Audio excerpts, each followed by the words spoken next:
महापूर निर्माण झाला होता। या ठिकाणी कुणाचे शेतातील सर्व पिकं वाहून गेलेले आहेत आणि शाळेत पाणी घुसलेलं आहे आणि विद्यार्थ्यांचं शैक्षणिक साहित्य वाहून गेलेलं आहेत। असे अनेक तऱ्हेचे 15 दिवसापासून संकट आलेले आहे।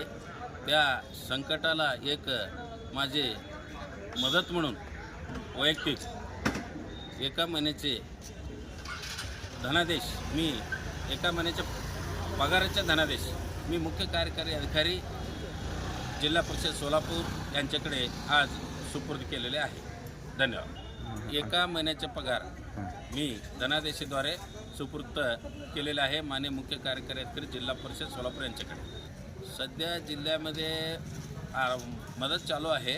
आपले पतसंस्था शिक्षक यांनी सुद्धा 1 दिवसाचे पगार जाहीर केलेले आहे। पतसंस्थेकडून आपले शिक्षणाचे सहकारी पतसंस्था जे आहे शिक्षकांचे त्यांच्याकडून सुद्धा मदत आलेली आहे।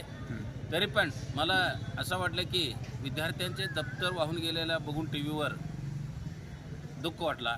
त्यामुळं एक माझे फुल नाही फुलाचं पाकळी म्हणून 1 महिन्याचे पगार मी सुपूर्द केलेला आहे। ती म्हणजे मला माझे वैयक्तिक मी सांगू शकतो, ज्या मुख्याध्यापक आणि शिक्षक ज्या प्रकारे तिथं शाळेवर कारभार करतात त्याप्रमाणे मुलं येतात। आता शिस्त लावला मुलं शिस्त येतात आणि विद्यार्थ्याबरोबर आमचा संबंध जरी व्यवस्थित नाही राहिला त्यांनी कधीही येतात कधीही जातात आणि कपडे युनिफॉर्म 2-2 ड्रेस देऊनसुद्धा युनिफॉर्मवर घालत नाही, काय नाही, फाटके कपडे घालून येतात, त्याच्याकडे लक्ष देत नाही। त्यामुळं थोडंफार विद्यार्थ्यामध्ये ही अडचण निर्माण होतो व्यवस्थित राहण्यासाठी। सर्व शिक्षकांनी जरी त्यांना लक्ष देऊन शाळेकडे जरी लक्ष दिले, संस्थेकडे आणि इंग्रजी शाळेकडे जाण्याची गरज नाही।